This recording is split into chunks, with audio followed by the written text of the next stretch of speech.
Friends, ഞാൻ എന്നുള്ളത് ഹാസിം വെളിമണ്ണയുടെ വീട്ടിലാണ്. അപ്പോൾ എനിക്ക് ഏറെ സന്തോഷമാണ് ഇന്നിവിടെ വന്നപ്പോൾ. അതായത് ഒരുപാട് നാളായി ഞാൻ കാണാൻ ആഗ്രഹിക്കുന്ന ഒരാളാണ്. അതായത് ഇച്ഛാശക്തി കൊണ്ടും അതായത് മനഃശക്തി എന്നുള്ള ഒരു സാധനം കൊണ്ട് നമ്മുടെ മുമ്പിലൊക്കെ ഭയങ്കര ഹീറോ ആയിട്ടുള്ള ആളാണ് നമ്മുടെ ഹാസിം വെളിമണ്ണ എന്ന് പറയുന്നത്.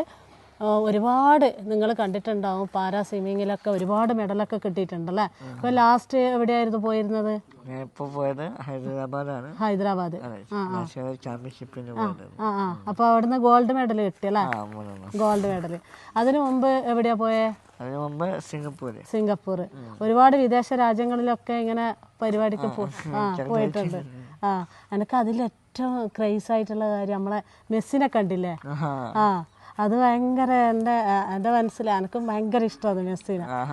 അപ്പോൾ പിന്നെ ഫുട്ബോളിൽ ശരിക്കും പറഞ്ഞാൽ എനിക്ക് നമുക്കൊന്നും ഒരിക്കലും എത്തിപ്പെടാൻ പറ്റൂല.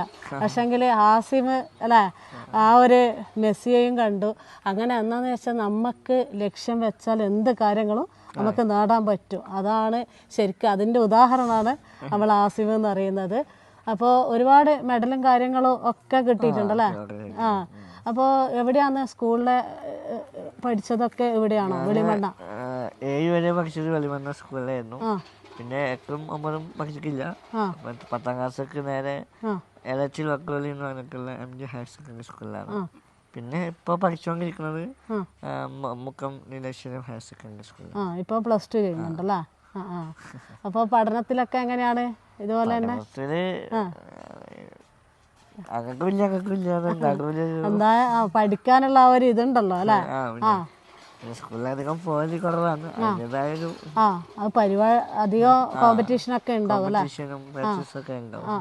അപ്പോൾ ഇതിന് പിന്നെ എവിടെ നിന്നാണ് നിങ്ങൾ പരിശീലനമൊക്കെ? അത് ഇവിടെ ഫിസിയോ ഞാൻ ചെയ്യുന്നുണ്ട്. അത് മൂഴിക്കൽ എന്ന് പറയും. പിന്നെ ഞാൻ ചെയ്യുന്നത് പുല്ലാവൂര് ഒരു സ്വിമ്മിംഗ് പൂളുണ്ട് ഭക്ഷണങ്ങൾക്ക്. അവിടെ സ്വിമ്മിങ് പ്രാക്ടീസ് ചെയ്യും. പിന്നെ MES രാജാ കോളേജ് അവിടെ പ്രാക്ടീസ് ചെയ്യും. അപ്പം ഞാനിപ്പോൾ ഉള്ളത് ഞാൻ പറഞ്ഞല്ലോ ഹാസിം വെളിമണ്ണയുടെ വീട്ടിലാണ്. ഇപ്പോൾ ഈ ഒരു നാട് അറിയപ്പെടുന്നത് വെളിമണ്ണ, അതായത് ഹാസിമിൻ്റെ പേരിൽ തന്നെയാണ്. അപ്പോൾ ഹാസിം വെറുതെ അല്ല ഈ ഒരു പേരിൽ അറിയപ്പെടുന്നത്. ഇപ്പോൾ ഹൈദരാബാദിൽ പോയിട്ട് 3 മെഡലാണ് കിട്ടിയിട്ടുള്ളത്. 3 മെഡൽ കൈക്കലാക്കിയിട്ട് വന്നിരിക്കുകയാണ്. ഇപ്പോൾ അടുത്ത വർഷം നമ്മുടെ പിന്നെ ജപ്പാനിൽ ഏഷ്യൻ ഗെയിംസ് ഉണ്ടല്ലേ? അപ്പോൾ ഏഷ്യൻ ഗെയിംസിലേക്ക് വേണ്ടിയിട്ട് ഇപ്പം പരിശീലനമൊക്കെ തുടങ്ങിയോ?